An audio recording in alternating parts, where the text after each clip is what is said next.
Hi everyone, welcome to Anu's world. ಕತೆಗಳ ಪ್ರಪಂಚಕ್ಕೆ ನಿಮ್ಮೆಲ್ಲರಿಗೂ ಸ್ವಾಗತ ಸುಸ್ವಾಗತ. ಬನ್ನಿ ಕತೆನ ಶುರು ಮಾಡೋಣ. ಒಂದು ದಿವಸ ಕೃಷ್ಣ ಮತ್ತು ಅರ್ಜುನ ಹೀಗೆ ಬೀದಿಯಲ್ಲಿ ನಡ್ಕೊಂಡು ಹೋಗಬೇಕಾದ್ರೆ ಒಬ್ಬ ಭಿಕ್ಷಕನ ನೋಡ್ತಾರೆ.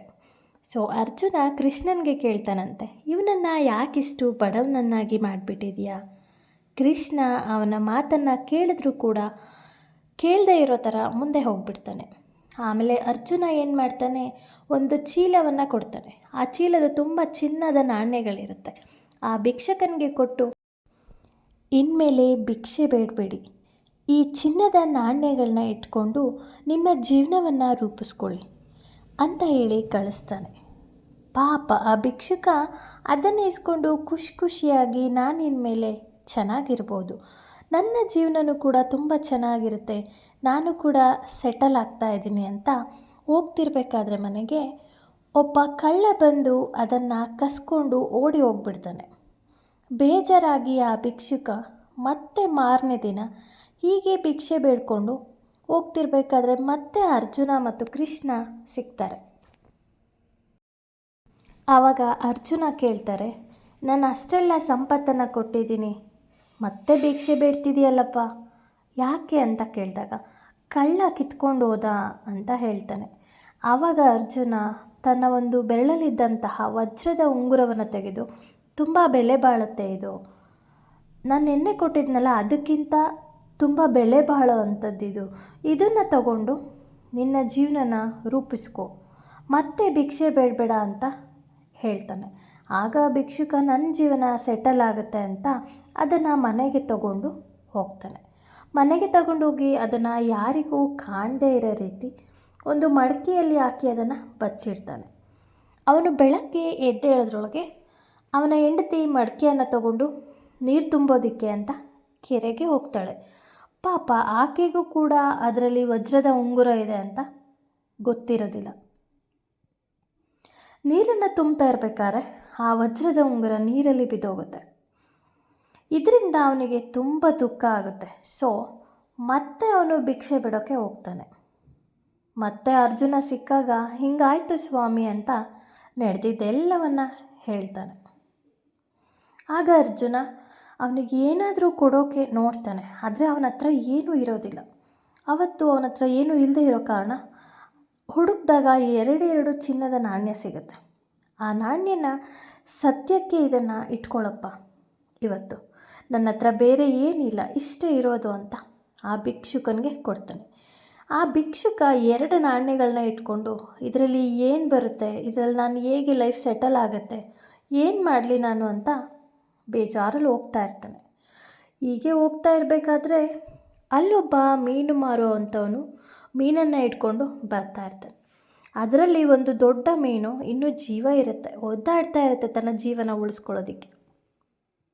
ಸೊ ಅವನು ಏನು ಅನ್ಕೋತಾನೆ ಅಂದರೆ, ಅಟ್ಲೀಸ್ಟ್ ಆ ನಾಣ್ಯನ ಕೊಟ್ಟು ಆ ಮೀನುಗಳಿಗಾದರೂ ನಾನು ಜೀವ ಕೊಡೋಣ, ಆ ಮೀನನ್ನಾದರೂ ಉಳಿಸೋಣ ಅಂತ ಹೇಳಿಬಿಟ್ಟು ಆ 2 ನಾಣ್ಯಗಳನ್ನ ಕೊಟ್ಟು ಆ ಮೀನನ್ನು ತಗೊಂಡು ಇನ್ನೇನು ಕೆರೆಗೆ ಬಿಡಬೇಕು, ಅಷ್ಟರಲ್ಲಿ ಆ ಮೀನಿನ ಬಾಯಿಯಿಂದ ವಜ್ರದ ಉಂಗುರ ಸಿಗುತ್ತೆ.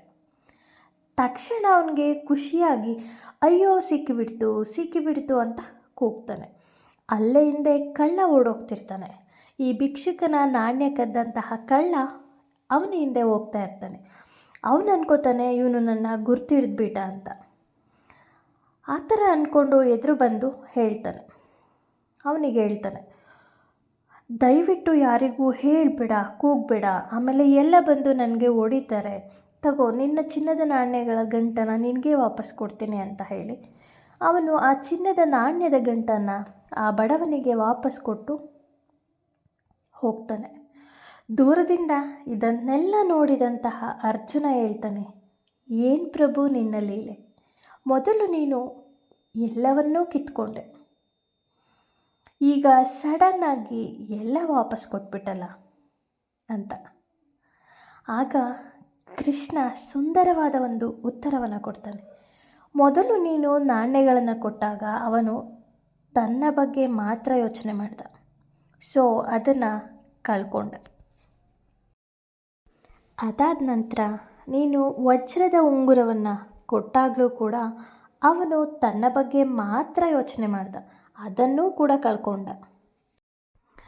ಬಟ್ ಇಲ್ಲಿ ಎರಡೆರಡು ಬಿಡಿಗಾಸು ಕೊಟ್ಟಾಗ ಅವನು ಇನ್ನೊಂದು ಜೀವದ ಬಗ್ಗೆ ಯೋಚನೆ ಮಾಡ್ದ.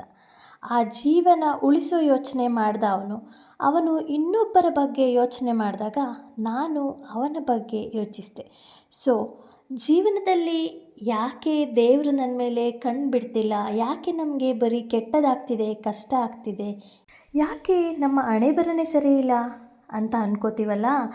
ಸ್ವಾರ್ಥಿಗಳಾಗೋಕ್ಕಿಂತ ಇನ್ನೊಬ್ಬರನ್ನ ಬೆಳೆಸಿ ಇನ್ನೊಬ್ಬರಿಗೆ ಸಹಾಯ ಮಾಡುವಂಥ ಒಂದು ಮನಸ್ಥಿತಿಯನ್ನು ನಾವು ಬೆಳೆಸ್ಕೊಳ್ಬೇಕು.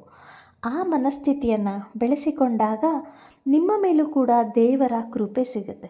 ನೀವು ಕೂಡ ಜೀವನದಲ್ಲಿ ಉದ್ಧಾರ ಆಗ್ತೀರಾ ಅನ್ನೋದನ್ನು ಈ ಒಂದು ಸಣ್ಣ ಕಥೆಯನ್ನು ಕೇಳಿಸ್ಕೊಂಡು ನಾವು ಅರ್ಥ ಮಾಡ್ಕೋಬೋದು.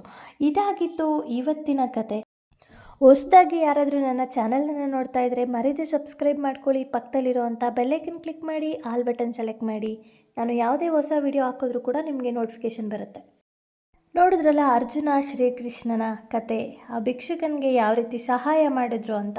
ಸೊ ನಾವು ನಮ್ಮ ಮನಸ್ಥಿತಿಗಳನ್ನ ಬದಲಾಯಿಸ್ಕೊಂಡ್ರೆ ಎಲ್ರಿಗೂ ಒಳ್ಳೆಯದಾಗತ್ತೆ. ದೇವರು ನಮ್ಮ ಬಗ್ಗೆ ಕೂಡ ಕರುಣೆಯನ್ನು ಇಡ್ತಾನೆ ಅಂತ. ಇದಾಗಿತ್ತು ಈ ಕಥೆಯ ನೀತಿ ಕತೆ. ಈ ಕತೆ ಹೇಗಿತ್ತು ಅಂತ ಮರೀದೆ ಕಮೆಂಟಲ್ಲಿ ತಿಳಿಸಿ. ಮತ್ತೊಂದು ಹೊಸ ಕಥೆಯೊಂದಿಗೆ ಮುಂದಿನ ವಿಡಿಯೋದಲ್ಲಿ ಭೇಟಿಯಾಗೋಣ. Thank you. Take care. Bye.